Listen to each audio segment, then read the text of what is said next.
Good day, everyone. Welcome to Real Conservative Headline News. I'm your host, Nathaniel Rajkumar. Here are today's headlines. UNC Representative John Michael Alibocus is declaring his readiness to take over the San Fernando East seat as deep internal conflict and resignations collapse the local PNM executive. Don't worry, they are not going to give up that seat. But it's a nice suggestion. It ain't going to happen. Meanwhile, 2 soldiers from the Trinidad and Tobago Regiment are being praised, and rightfully so, for a heroic water rescue of 5 civilians caught in dangerous currents off Blanchisseuse Beach. People stop taking chances by going far out, and sometimes they're not even far out. But you have to look, you have to make sure that it doesn't have any kind of rough tides and stuff like that. Regionally, but those individuals are heroes, definitely. Regionally, St. Vincent and the Grenadines is moving to phase out live animal exports to modernize and boost its local livestock industry. Finally, the U.S. Supreme Court has handed President Trump a major victory, allowing key parts of his executive order on mail-in voting to proceed ahead of the midterms. Wonderful news, and hopefully this ensures that the Republicans hold on to both the lower house and the upper house after those midterms. Details, of course, in the news up next. The UNC representative for San Fernando East, John Michael Alibocus, has declared his readiness to step in and serve the constituency as internal conflict continues to shake the mighty Morphin Ghanaian coal pot bicycle. No harm, no macaroni pie, whole strain. Tighten your belt, PNM executive. Alibocus, who narrowly lost to current PNM MP Brian Manning by only 673 votes, that was significant. And yet UNC messing up because of Roger Alexander and John Jeremy and this next man, Tanku. But anyhow, they had such a great chance of even winning more seats in 2030. Yeah? UNC I'm talking about.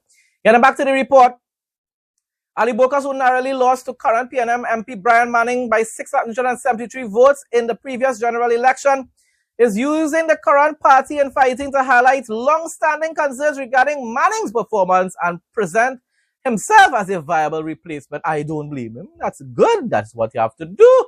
Score political points in the right way. Now, Manning most likely is incompetent, but I think he was, for whatever reason, raising concerns about certain corruption that was taking place. And for that, he's been thrown under the bus. Manning, of course. Commenting on the ongoing situation, Alibocus stated that the internal collapse within the PNM is an issue for their party to resolve, all of course, while reiterating his view that San Fernando East has suffered from poor representation under Manning. Yeah, but Mr. Man, Toko Manzanella is under UNC and they are not being represented good at all. A matter of fact, my constituency of Komoto Manzanella, waste of time, MP2. Waste of time. He noted that residents have voiced dissatisfaction with the level of service in the area for a long time. Well, I dissatisfied too with my MP. Alibocus highlighted that when he ran as the UNC candidate, he promised the party leader, Kamla Pasabi-Sessa, that he would remain focused on aiding the community, adding that he has maintained his active involvement across San Fernando East despite his election defeat. Yeah, now I don't know. Maybe you are one of the genuine ones, you know? Like Julian John, you know? But in general, a lot of these MPs, a lot of the times while they're in opposition, they real care. They care, just like how PNM care right now. We love you so, yeah. But they only love people while in the opposition. When they end up in government, you don't see them, you don't hear from them, nothing. Nada, nil, not. The recent comments come as Manning faces growing isolation following a dispute with his constituency executive that expanded into a broader conflict with the PNM leadership. Yeah, everybody threw him under the bus now. The tension reached a high point when the entire San Fernando East constituency executive, headed by Chairperson Patricia Alexis, stepped down to allow for an orderly transition ahead of upcoming constituency elections. This move followed a party inquiry into complaints raised by both Manning and Alexis, which further escalated when Manning publicly criticized the process, leading to a public rebuke from PNM Chairman Marvin Gonzalez. Marvelous Marva Macaroni Pie No Ham Marvin Gonzalez. Under current circumstances, Alibocus' main opportunity to contest the seat again of the next scheduled general election cycle will depend on a by-election. So Manning has shown no intention of resigning. Manning ain't going to resign, and rightfully so. I don't support the PNM, but right is right, and wrong is wrong. 2 soldiers assigned to the 1st Infantry Battalion of the Trinidad and Tobago Regiment successfully rescued 5 civilians in distress off Blanchisseuse Beach on Saturday. Y'all are now national heroes, my dear friends. And of course, you should be given a reward for that. Significant reward as well. The emergency action occurred during a routine patrol near the Blanchisseuse Community Center, where the military personnel noticed 2 children and an adult male struggling against strong currents in the water. That's why you all need to be so careful, especially don't go out far. But sometimes with those riptides and stuff like that, with the rip currents and stuff, you don't even have to be out far, and you can end up in a lot of problems. Acting quickly, the team deployed a coordinated shoreline and water rescue strategy. The patrol sergeant secured a life ring and directed the rescue effort from the beach, while the lance corporal who was serving as the patrol medic swam into the water to reach the 3 individuals in immediate danger and guide them back to land. Wonderful. I would have loved to see a video showing this. Following the extraction, the medic evaluated all 5 civilians on site and confirmed they were in good health and required no further medical transport. Trinidad and Tobago weather report for Wednesday, August 26, 2026. On Wednesday, August 26, 2026, Trinidad and Tobago can expect heavy thunderstorms and cloudy periods interrupting an otherwise hazy and breezy day.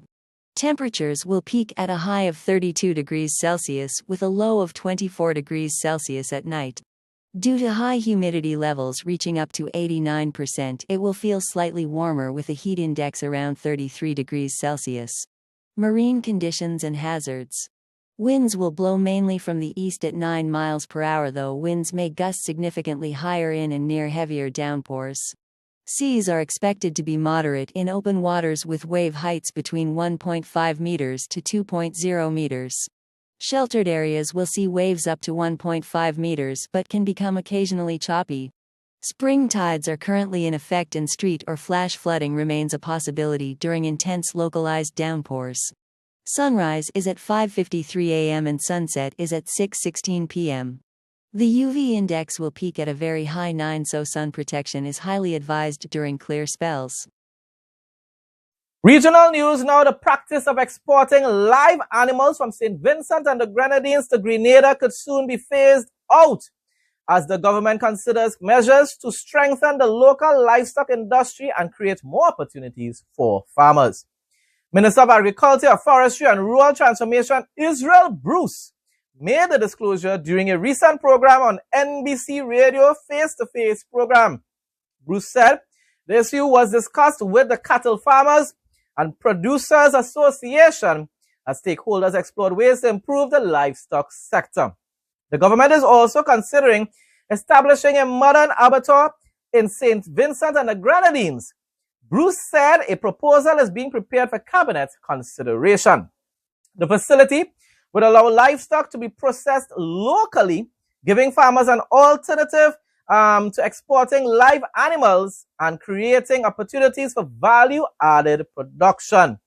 Meanwhile, the Ministry of Agriculture is working with the Ministry of National Security to strengthen enforcement of the Predial Larceny Act aimed at protecting farmers and their livestock from theft.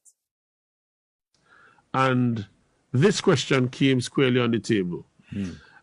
I am squarely of the view that we are not in the best position at this moment to get involved in or to continue the practice of shipping live animals across to Grenada.